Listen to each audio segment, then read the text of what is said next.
సత్యవాణి, నీకు మైండ్ దొబ్బిందా?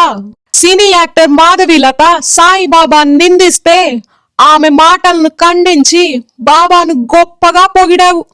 మరి సాయిబాబాపై అనుచిత వ్యాఖ్యలు చేసిన అడ్డగాడిదైన షణ్ముఖ శర్మకు బుద్ధి చెప్పకుండగా సిగ్గు విడిచి మతి భ్రమించి చండాల షణ్ముఖ శర్మ చేత ఉపన్యాసం చెప్పించి అమ్మవారికి ఇచ్చిన హారతిని కళ్ళకు అద్దుకోకుండా ఆ దొంగ వెధవకు హారతులు ఇచ్చినందుకు సాయి భక్తులు నిన్ను బండ బూతులు తిడుతున్నారు.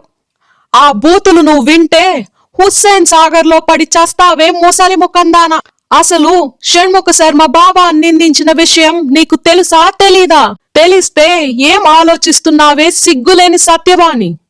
అసలు నువ్వు బాబా భక్తురాలివేనా, దొంగ భక్తురాలివా? చింత చచ్చినా పులుపు చావనట్టు ఇంకా నీ ముఖానికి మేకప్ లేంటే బుద్ధిహీనురాలా. నువ్వు మహా పాపం చేశావు. బాబా నిందించిన వారికి బుద్ధి చెప్పినప్పుడే నీ పాపము ప్రాయశ్చిత్తం అవుతుంది. లేకపోతే నువ్వు మాధవీలతను మించిన చండాలపు దానివవుతావు. బుద్ధి సరిచేసుకో. సాయి భక్తుల చేత పరాభవం పాలు కాకుండా చూసుకో.